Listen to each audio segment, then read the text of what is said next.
Hey, so before the video gets started, I did want to mention for some reason the first half of the video, the audio was peaking a lot, and I didn't notice it until I was already like pretty much done editing. It's not bad enough to where I need to redo it, but I did just want to let you guys know that if it sounds weird, that's why. But it is fixed towards the back half of the video, and also, future videos hopefully won't have that problem. I've kind of been processing and figuring out audio as I go, so yeah, just want to let you know that. Thanks.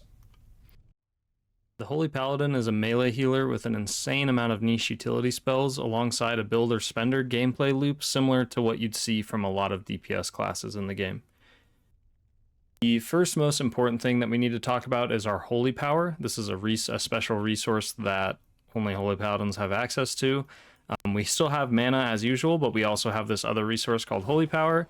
Basically, every time I press certain spells, which we're going to talk about in a minute, you gain Holy Power, and then you use certain spells to use up the Holy Power, or to spend the Holy Power. You can have up to 5 Holy Power at a time, and most spells generate 1 Holy Power at a time, though there are some instances where you'll generate 2 charges of Holy Power. Like, see here, if I go, it's these little icons in the middle of my screen, if I go to 5 of them, if I try to cast another spell that would normally generate Holy Power, it's going to just stay at 5. So this gets us into a gameplay loop that we're going to kind of go over towards the end of the video, where it's all about spending and generating Holy Power and keeping this nice balance of going back and forth on how much you have available. So the first set of spells that we're going to talk about, usually in these beginner guides, I break it down into different categories, and I usually use the same categories for every healer, but for Holy Paladin in particular, we're going to use different categories. So we're going to break this down into Holy Power generators, Holy Power spenders, our utility spells, and our cooldowns, and that's it. So our Holy Power generators, there's plenty of them, but the main ones that we're going to talk about in this video that matter to you as a beginner is going to be Holy Shock, Crusader Strike, and Judgment. Holy Shock is like the bread and butter of our entire class and spec. The idea behind Holy Shock is it is an instant cast healing spell. It's very mana efficient. It has a low cooldown, and it does a pretty decent amount of healing to the target that we hit with. So the idea here is this icon in the middle of my screen right here. We get 2 charges of it, and we basically just want to be using this as often as possible to keep it on cooldown, because it's our most efficient way of generating Holy Power. Then next we have Crusader Strike. This is actually a spell that we need to target an enemy with, and this is why I'm not covering damage spells later in the video like I usually do, is because our damage spells are kind of cooked into our kit in healing. So we use damage spells in order to heal, essentially.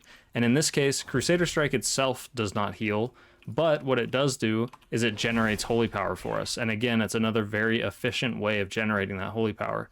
So we can do things like use Holy Shock, and then use Crusader Strike while Holy Shock is on cooldown to continue generating Holy Power.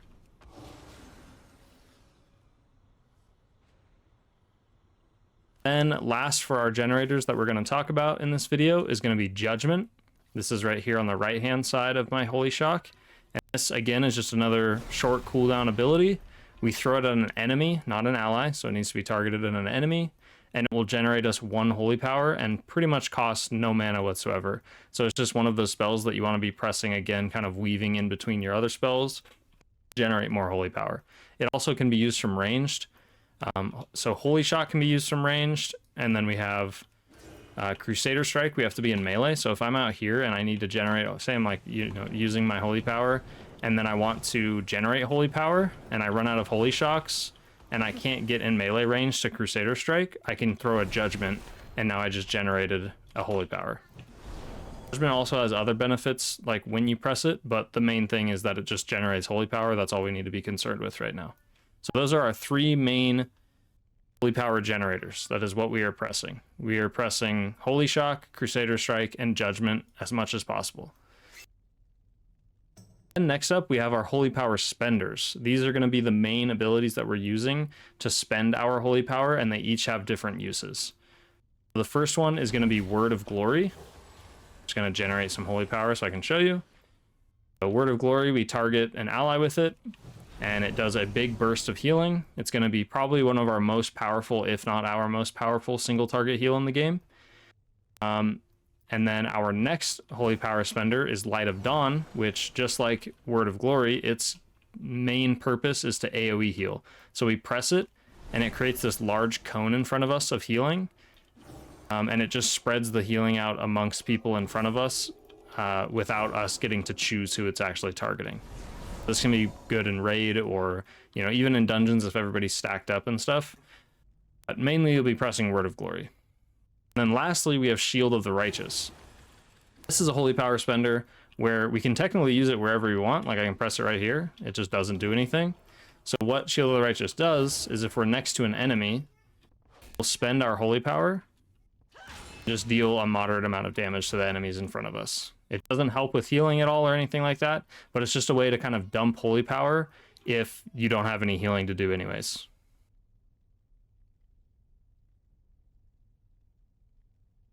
And then next up, we're going to talk about our utility spells. This is going to include Cleanse, Blessing of Sacrifice, and Divine Shield. Cleanse is our standard dispel as a healer, and it's going to remove magic debuffs as usual. And then the special ones for Paladin in specific is going to be Poison and Disease on top of that. Then we have Blessing of Sacrifice. This is going to be our main external cooldown that we use on other players to reduce their damage taken. And what it does is it reduces their damage taken by 30%, but we suffer the damage that they would have taken otherwise.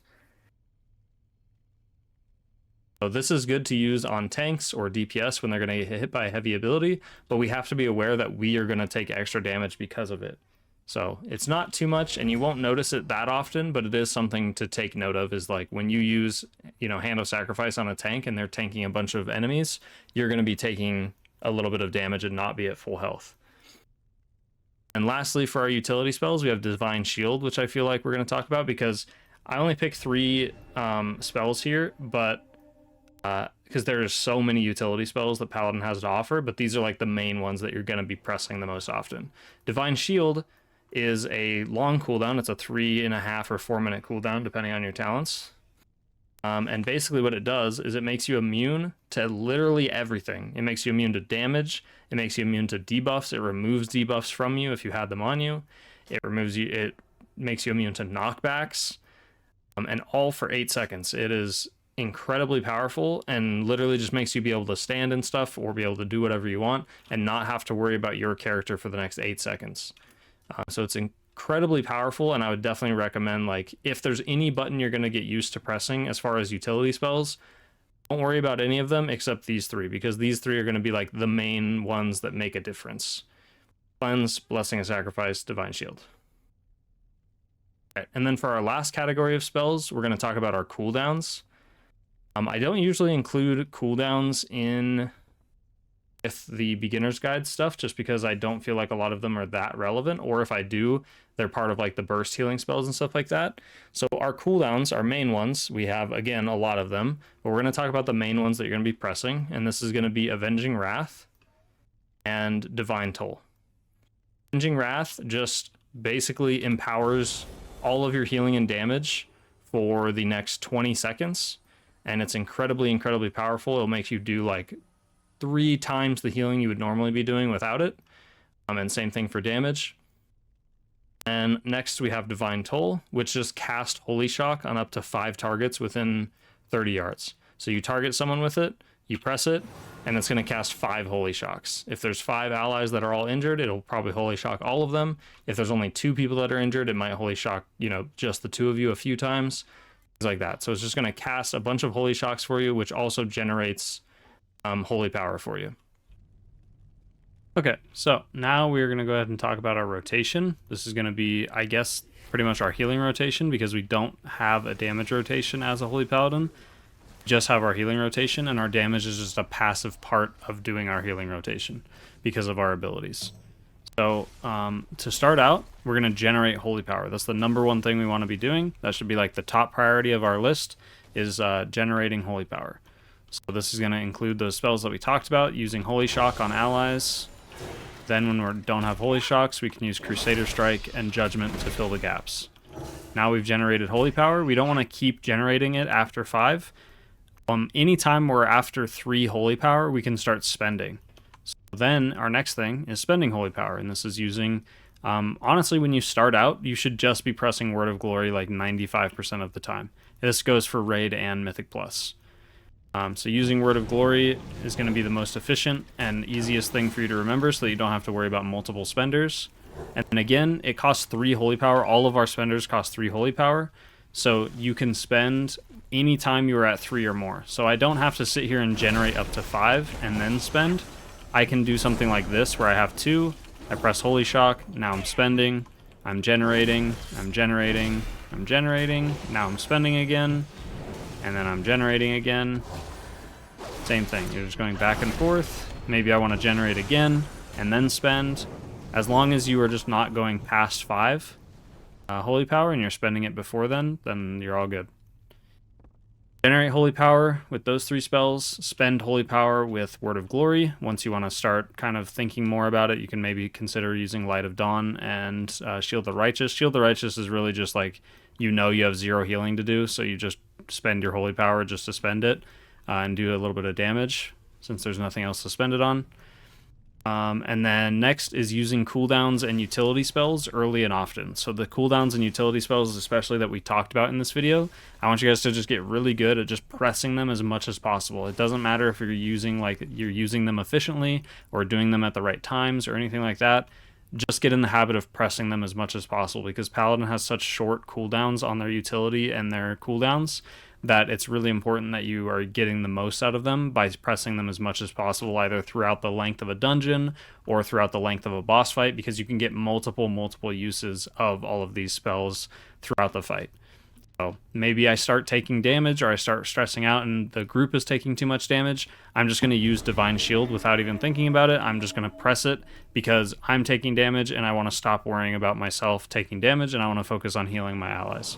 So don't hold it as if it's some like sacred button that you have to really think about pressing.